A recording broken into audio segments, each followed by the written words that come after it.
시간에는 사도행전 강의 76번째 시간입니다. 예수님을 모르고 살다가 죽은 이방인들은 과연 구원받을 수 있을까라는 제목으로 함께 말씀의 은혜를 나누기를 원합니다. 예수님을 믿지 않고 죽은 사람들이 있지 않습니까? 그런 사람들은 과연 구원을 받을 수 있을까요? 특히 이방인들은 더 그렇지 않습니까? 그러니까 우리가 구약 성경을 가지고 있습니다. 구약 성경은 한마디로 하나님께서 이 땅에 우리에게 구원자를 보내주시겠다고 약속을 하셨기 때문에 그 약속에 사람이 태어나도록 여자가 문을 열어줘야 되지 않습니까? 자식을 낳아야 되잖아요. 그래서 그 자식을 낳게 하기 위해서 부득이 사람을 선택할 수밖에 없었어요. 너의 씨로, 너의 후손으로 내가 메시아를 보내주겠다, 구원자를 보내주겠다. 그래서 그 선택받은 민족을 이스라엘 민족이라고 하죠. 그 이스라엘 민족은 정확히 시작하는 할례를 받았던 아브라함부터 어떤 선택받은 민족의 시작이라고 보여지는데요. 아브라함이 이삭을 낳고 이삭이 야곱을 낳았는데 야곱이 하나님께 기도해서 이스라엘이라는 이름을 얻었죠. 너는 이긴 자다. 그래서 그 야곱이 12아들을 기업을 상속해 줬습니다.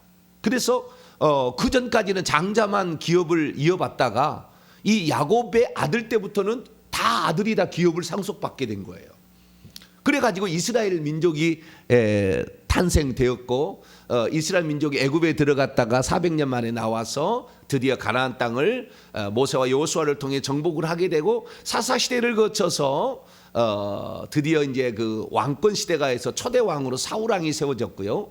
이 사울왕 때 이스라엘 왕국이라는 게 생겼습니다. 나라가 생겼어요. 그전에는 나라가 없이 그냥 족속으로만 이렇게 민족으로만 있다가 나라라는 것을 세웠죠.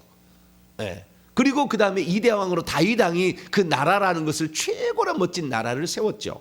그리고 그 후로 20대 왕이 있었는데 그 다윗 왕 다음에 솔로몬 왕이 왕을 이었지만 너무나 세금을 많이 물고 토목검사에 너무 힘들게 많이 해서 백성들의 원성을 이기지를 못했어요. 그래서 나라가 두동강이 났는데요. 솔로몬 아들 때. 그래서 남유다 북이스라엘로 이렇게 갈라졌습니다. 그래서 BC 722년에 북이스라엘 멸망하고 BC 586년에 남유다가 멸망했는데 남유다는 포로로 잡혀가서 나라가 멸망했지만 종족을 유지한 거예요. 북이스라엘은 그러지 않았는데. 그래서 자기 민족끼리만 결혼을 하고 신앙의 대를 이어줬습니다. 그래서 포로로 잡혀간 그 나라가 바벨론, 메데와 페르시아, 그 다음에 그 그리스, 헬라 제국, 그리고 로마 제국이 있을 때까지 그 이스라엘 민족은 그 신앙을 유지를 했습니다. 나라는 없었어도. 유지를 했다가 그 예수님이 그때 탄생합니다. 로마 시대에. 그래서 우리는 이 예수 그리스도라는 그분을 믿을 수 있는 새로운 시기가 열리게 된 거죠. 그래서 예수님의 탄생을 기점으로 BC와 AD로 나눠서 지금은 이제 아노 도미니에서 주님의 연대 이후의 시대로 지금 살아가고 있는데요. 그 이후가 벌써 2022년이 된 거죠. 시간이 많이 걸렸습니다.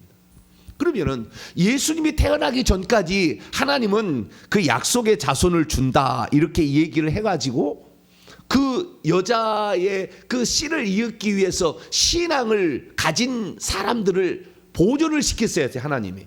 그래야만이 그들이 결국에 자식을 낳을 수가 있으니까. 그래서 그 보존된 그 이스라엘 민족이 씨를 계속 유전해 가지고 예수님 때까지 온 거예요. 자, 로마서 9장을 한번 열어볼까요? 로마서 9장 4절부터 5절까지 이스라엘 사람들에게 그래서 하나님이 영광이 있는 거예요. 이스라엘 사람들에게. 왜? 그 씨를 낳기 위해서 그 모진 세월을 견뎌냈잖아요. 그래서 이스라엘 사람에게 하나님께서 먼저 은총을 베푸시는 겁니다. 자, 로마서 9장 4절 5절 말씀 읽어볼까요? 시작. 그들은 이스라엘 사람이라 그들에게는 양자됨과 아들됨의 자격과 영광과 언약들과 율법을 세우신 것과 예배와 약속들이 있고 조상들도 그들의 것이요 육신으로 하면 그리스도가 그들에서 나섰으니 그는 만물 위에 계셔서 세세의 찬양을 받으실 하나님이시니라. 아멘. 네, 그래서 이스라엘 민족은 하나님께서 그들이 자신의 태를 통해서 메시아를 낳겠다는 그 열망으로 신앙을 유지시키고 종족의 혈통의 순수성을 지켜왔기 때문에 그들을 사랑하셔서 그들이 아무리 나쁜 일을 해도 좀 얼르고 달래고 그 다음에 이렇게 또 복을 주시고 이렇게 해가지고 그 씨가 안 끊어지게 한 거예요. 그래서 이 아브라함부터 치자면은 42대 만에 예수님이 탄생하고 아담부터 치자면 72대 만에 예수님이 탄생한 거예요. 이 사람들이 노력으로. 그렇기 때문에 예수님께서 이 땅에 오셔가지고 누가 먼저 구원을 받을 거냐? 누구를 먼저 구원할 거냐? 똑같은 사람이 물에 빠졌는데 둘 중에 하나를 구원한다면 선택을 해야 되잖아요. 누구 먼저 구원할 거냐? 자, 마태복음 10장입니다. 누구 먼저 구원할 거냐? 주님이 말씀하셨어요. 마태복음 10장 5절 6절입니다. 5절 6절 읽습니다. 시작. 예수께서 이 12를 내보내시며 명하여 이르시되 이방인의 길로도 가지 말고 사마리아인의 고을에도 들어가지 말고 오직 이스라엘 집에 잃어버린 양에게로 가라. 이 이방인들은 그 약속의 씨가 없이 혈통적으로도 그 이스라엘 백성이 아닌 그런 사람들은 이방인이에요. 사마리아인이라는 것은 북이스라엘 사람을 지칭하는 거거든요. BC 722년에 남북 통일왕국이 있다가 3대 만에 르호보암 왕 때 여로보암이라는 사람으로 10개 지파가 따로 떠져나가가지고 북이스라엘 이뤘는데 한 350년 정도 지나가지고 나라가 망해요. 근데 혈통적으로 섞어져 버렸어요. 순수성을 유지하지 못했습니다. 이게 신앙적 순수성과 혈통적 순수성을 상실했죠. 그래서 사마리아에는 반 이스라엘 사람이다 이렇게 말할 수 있어요. 그래도 그들은 신앙을 나중에 후손들이 지키려고 많이 노력을 합니다. 그러나 이들은 그 순수성은 잃어버렸죠. 남유다는 포로로 잡혀갔지만은 4대 큰 제국 아래 있으면서도 신앙의 순수성과 혈통적 순수성을 유지해서 결국에 메시아를 낳게 됩니다. 그러자 예수님이 탄생해서 누가 먼저 구원을 받을 거냐라고 했을 때 이스라엘 집에 잃어버린 양들, 이스라엘 집에 먼저 가야 된다 얘기를 했던 거죠. 자, 바울도 똑같은 얘기를 합니다. 그래서 유대인이 먼저 구원을 받고 그 다음에 이방인이 순서로 구원을 받게 될 것이다 라고 얘기를 한 거죠. 자, 로마서 1장을 또 열어봅니다. 그러니까 이방인이 먼저 구원받을 확률은 없는 거예요. 먼저 유대인이고 그 다음에 헬라인 이방인이다 라고 그 구원의 순서를 하나님이 정해 주신 거죠. 자, 로마서 1장 16절에서 17절까지 말씀입니다. 또 읽어보죠. 시작. 내가 복음을 부끄러워하지 아니하노니 이 복음은 모든 믿는 자에게 구원을 주시는 하나님의 능력이 됨이라. 먼저는 유대인에게요 그리고 헬라인에게로다. 복음에는 하나님의 의가 나타나서 믿음으로 믿음에 이르게 하나니 기록된 바 오직 의인은 믿음으로 말미암아 살리람과 같으니라. 아멘. 여기에 복음이 결국에 모든 사람을 살리게 되는데 이 복음이라는 것은 예수 그리스도 구원자에 관한 소식을 복음이라 이렇게 얘기를 합니다.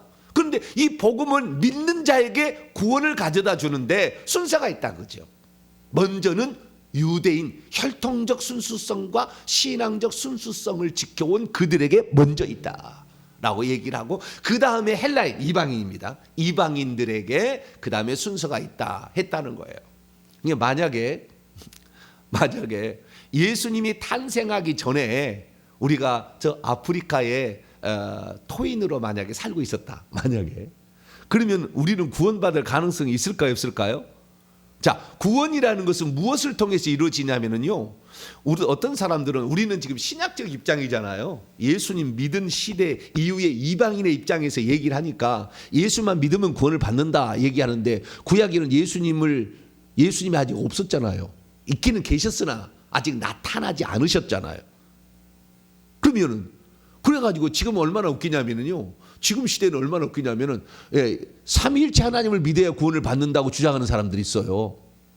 대부분의 개신교가 그렇게 얘기해. 잘못 얘기하는 거예요. 왜 잘못 얘기하냐면은 구약 시대 아브라함이 삼위일체를 믿었습니까?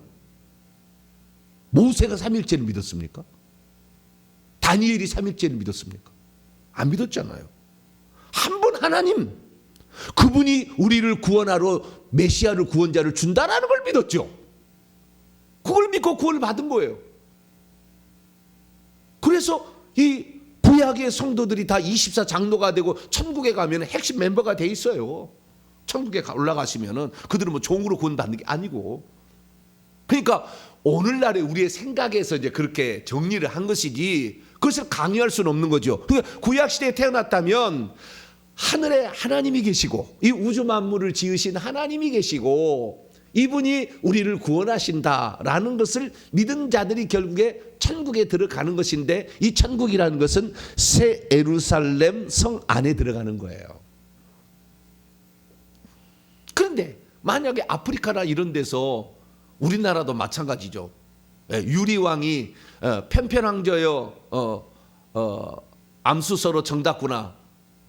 유리왕이 그 시를 지었지 않습니까? 그때가 예수님 태어날 때거든요. 응? 황조가를 지을 때가 우리나라로 치자면. 그런데 유리왕이 하나님을 알았을까요?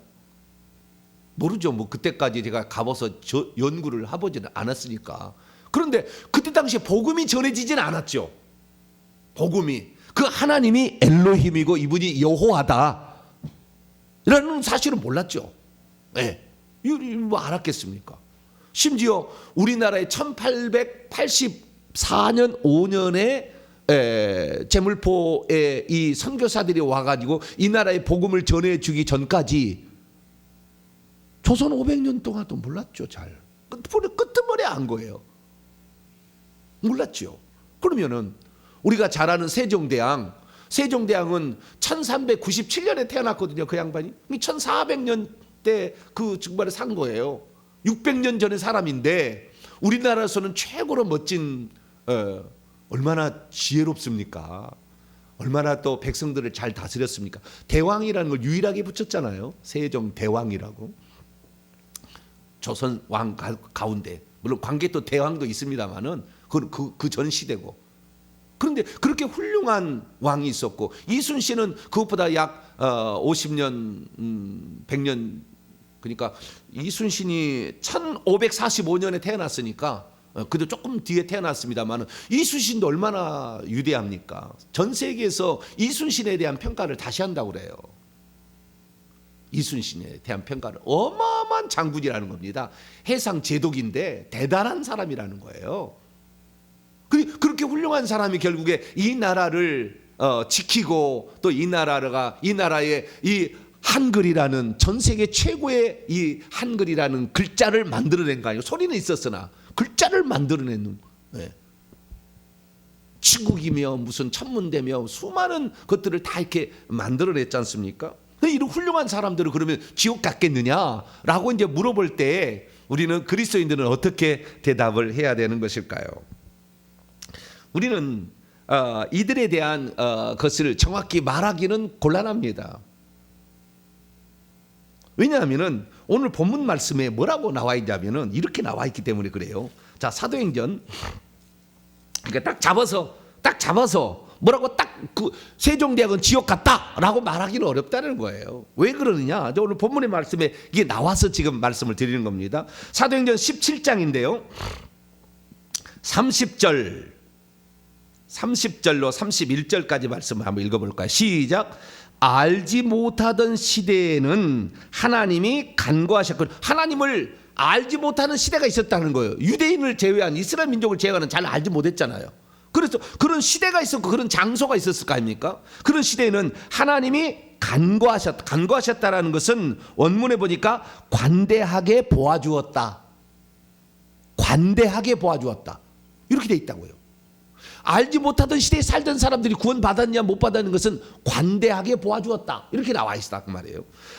간구하셨거니와 이제는 달라졌다는 거예요. 복음이 이제는 예수님으로 말미암아 왔고, 사도 바울을 통해 이 아테네까지, 지금 아덴까지 복음을 전해지는 그런 시대에는 이제는 달라졌다는 겁니다. 이제는 어디서든지 장소에 관계없이 사람에게 다 명하사 회개하라 했다는, 하나님을 모르고 산 것, 우상을 숭배하고 살 것, 고안하여 기술로 만들어서 신을 숭배했던 것을 회개하라 했다. 왜 회개해야 되느냐? 31절에 나와 있어요.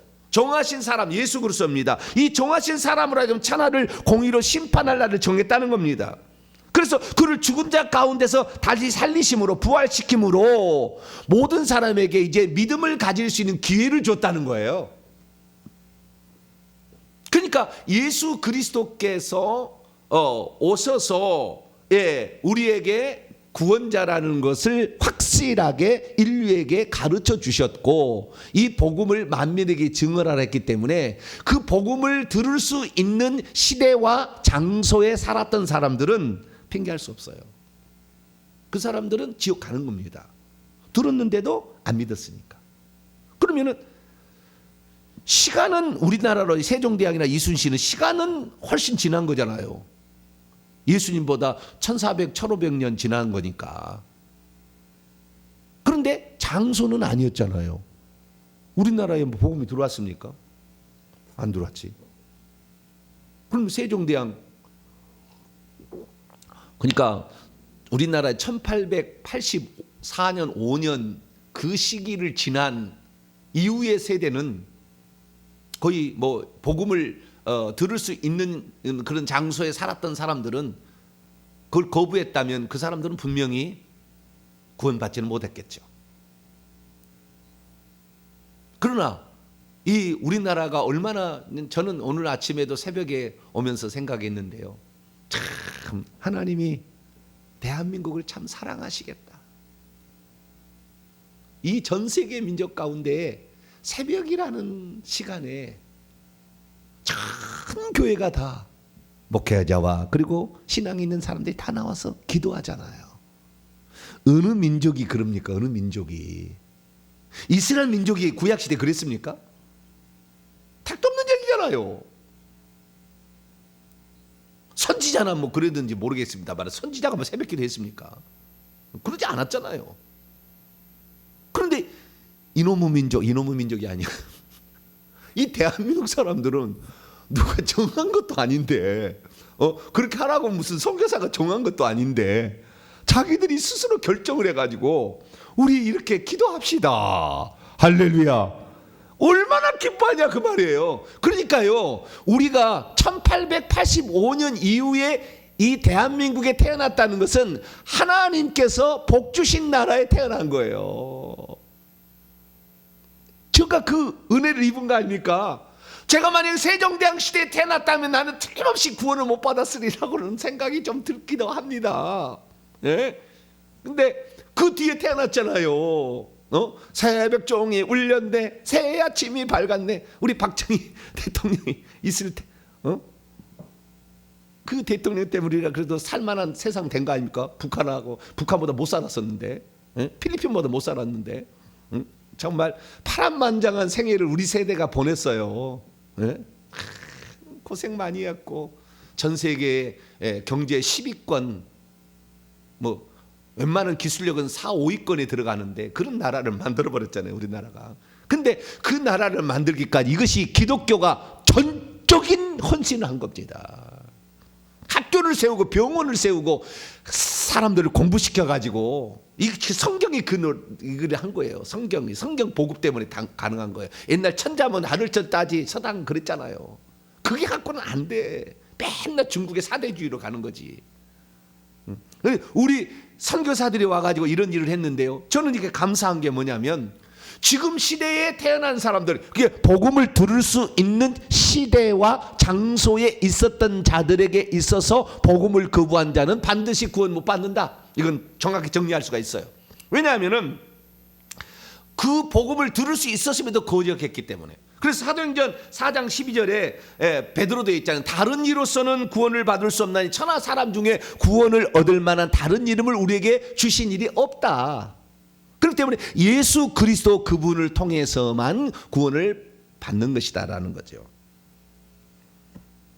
그러면 이 세종대왕이나 이순신 장군,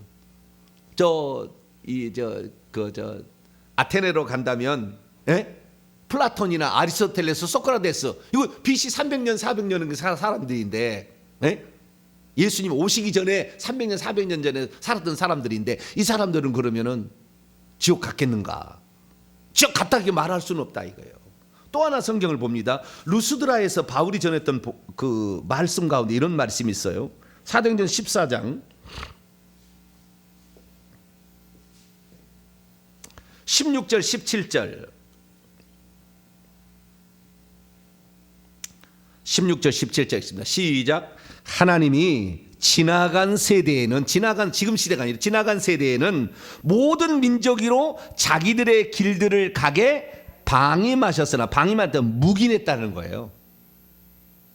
복음이 안 전하니까 모르니까 그냥 묵인했다는 겁니다. 묵인했으나 17절 그러나 자기를 증언하지 아니한 것은 아니니 곧 여러분에게 하늘로서 비를 내리시며 결실기를 주시는 선한 일을 하사 음식과 기쁨으로 여러분의 마음을 만족하게 하셨다. 하늘에서 비를 내림으로 하늘에 신이 있는 거구나. 우리 농사를 지으려면 하늘에서 비를 내려야 되는 하늘님께서 계신다. 그래서 하늘에 비를 주시고 만물을 소생케 하는 분이 존재한다라는 사실을 믿지 않는 사람이랄지라도, 하나님을 모르는 사람이랄지도 알 수 있도록 했다는 거예요.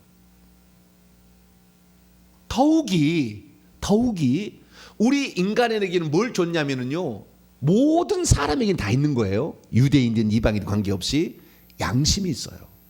양심이. 그 양심이 뭐냐? 십계명을 지키도록 하나님이 기본적으로 깔아둔 인간의 그 종교적 본성과 성품입니다. 도덕적 본성이에요. 그래서 하나님이 계실 거라는 생각을 암시를 받을 수가 있어요. 왜? 모든 우주 만물이 질서가 있잖아요. 봄이 되면 여름이 되고 여름 되면 가을이 되고, 모든 것은 씨를 뿌릴 때가 있으면 거둘 때가 있다는 것을 자연 만물이 다 보여주잖아요.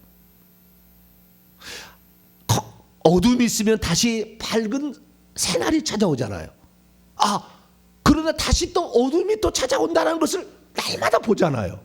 그래서 어떤 질서라는 것이, 우주의 질서라는 것을 주관하는 이가 있을 거라고 간접적으로 알았을 것이며, 도덕적으로 내 부모를 공경해야 된다는 거, 거짓말하지 말고 살인하지 말고 도둑질하지 말라는 거, 간음하지 말라는 거, 이것은 하나님을 믿지 않는 모든 세계의 법에 다 있어요. 이게 다 나와 있다고요. 자, 로마서 2장을 한번 볼까요? 로마서 2장. 먼저는 하나님이 계시겠다라는 것을 자연 만물을 통해서 하나님이 알려주셨다는 겁니다. 자, 로마서 1장 19절로 20절까지 말씀을 봅니다. 로마서 1장 19절로 20절 시작. 이는 하나님을 알만한 것이 그들 속에 보임이라. 하나님께서 이를 그들에게 보이셨느니라. 창세로부터 그의 보이지 아니하는 것들 곧 그의 영원하신 능력과 신성이 그가 만드신 만물에 분명히 보여 알려졌나니 그러므로 그들이 핑계치 못할지니라. 그분의 이름을 여호와로는 몰랐어도 하늘에 신이 있다. 우주 만물을 창조한 이가 있고 이것을 운행하시는 이가 있다라는 것을 간접적으로 알 수 있도록 했다는 거예요. 자, 로마서 2장 또 14절로 15절, 로마서 2장 14절로 15절 읽습니다. 시작. 율법 없는 이방인이 본성으로 율법의 일을 행할 때, 십계명을 지킬 때는 이 사람은 율법이 없어도 자기가 자기에게 율법이 되나니 이런 이들은 그 양심이 증거가 되어 그 생각들이 서로 혹은 고발하며 혹은 변명하여 그 마음에 새긴 율법의 행위를 나타내느니라. 양심이 있다. 살인해서는 안 돼.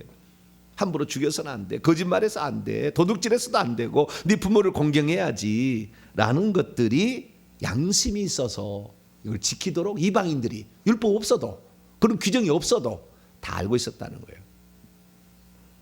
그래서 신적인 존재가 하늘에 있고 그 다음에 우리 인간은 도덕적으로 윤리를 지키며 살아야 된다는 것을, 십계명을 다 알고 있었다는 거예요. 그래서 그런 비록 그분의 이름이 여호와다, 또는 그분이 구원자로 우리에게 오신 분이 예수님이다 라는 사실을 모르고 살았어도, 이러한 사실을 알고 있었던 자들에게는 하나님께서 어떠한 조치를 취했을 것이라고 추측은 됩니다. 추측은 돼요. 이들이 지옥이다 이렇게 말하기는 곤란하고, 왜냐하면 지나간 세대는 묵인하셨다고 그랬잖아요. 뿐만 아니라 알지 못하는 시대는 그 간과하셨다 이렇게 얘기를 하셨잖아요. 그러면 이들이 천국 갈 수는 있을까? 그건 아니라고 봅니다. 왜냐? 자, 요한계시록 13장을 한번 읽어볼까요? 천국 갈 수는 못해요. 하나님을 정확히 모르고 예수님을 정확히 모르는 자들이 천국 갈 일은 없습니다. 왜 그렇습니까? 여기 증거가 있어요. 요한계시록 13장 8절 한번 볼까요? 8절 읽습니다. 시작. 죽임을 당한 어린 양의 생명책에 창세 이후로, 뭐요? 창세 이후로, 세상의 기초가 세워진 이후로, 이 지구가 생긴 이래로 이후로 그의 이름이 기록되지 못하고 생명책에 이 땅에 사는 자들은 다 그 짐승에게 경배하리라. 이 우상을 숭배하고 살았던 자들은 천국 못 갑니다. 창세 이후로 생명책에 기록되어야만 된다는 거예요. 생명책에 기록되지 않으면 어떻게 되느냐? 21장, 요한계시록 21장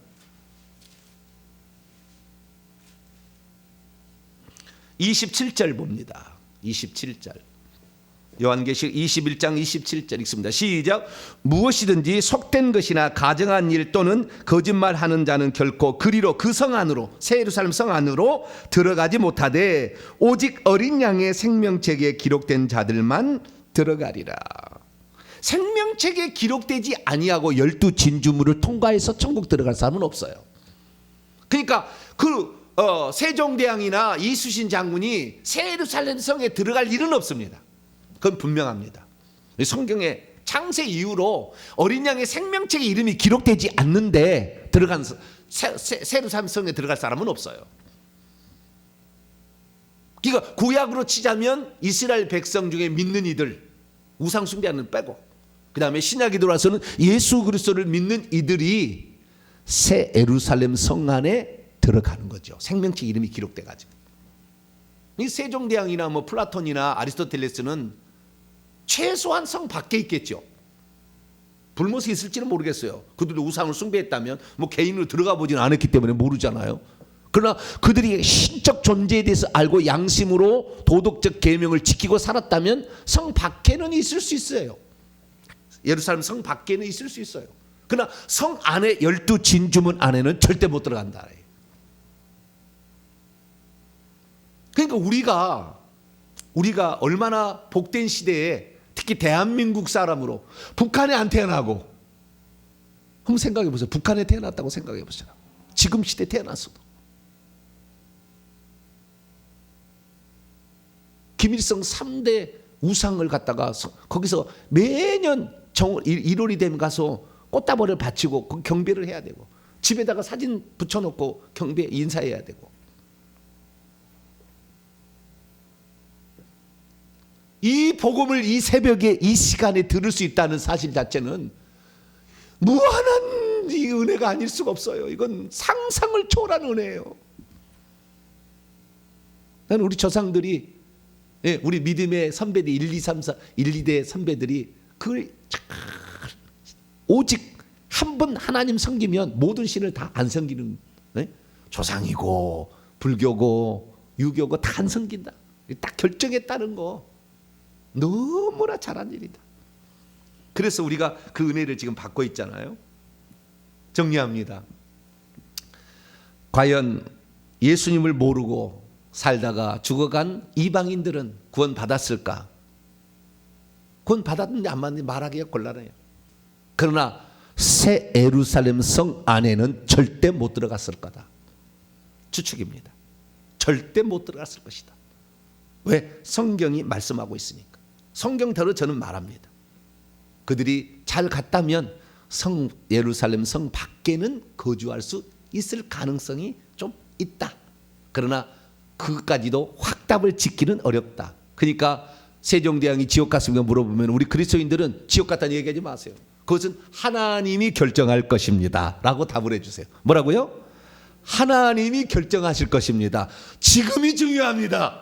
이제는 다 회개하라 명하셨으니 하나님이 아닌 것들을 섬긴 우상숭배의 죄를 회개하고 도덕적으로 십계명을 지키지 않은 죄를 회개해서 주 예수 그리스도의 죄 용서를 받아서 구원받는 것이 중요합니다. 그리고 우리는 새 예루살렘 성에 들어갈 수 있는 시대에 살고 있습니다. 당신도 그 주 예수 그리스도 우리의 창조주를 믿어서 같이 새 예루살렘 성 안에 들어갑시다. 이렇게 전하는 것이 중요하다. 할렐루야. 그래서 오늘 우리가 이 신앙을 끝까지 유지해서 정말 두 눈을 떴을 때 어머 진짜 세상에 이 12 진주문이 우리 앞에 있네. 막 감격함으로 그 새 예루살렘 성 안에 들어가는 복된 성도가 되길 간절히 바랍니다. 거룩하신 하나님 감사합니다. 구약시대에 하나님을 믿지 않았던 이방족 속으로 살았던 자들, 또 장소적으로 복음을 들을 수 없던 자들에 관하여 생각해 보았습니다. 그러나 그들의 모든 것들은 하나님이 결정할 일이고 우리 복음을 들었을 때 이 복음을 끝까지 믿고 흔들림 없이 이 믿음을 견지하여서 우리들은 꼭 죽을 때 새 예루살렘 성 안에 들어가게 도와주옵소서. 우리 주 예수 그리스도의 이름으로 기도하옵나이다.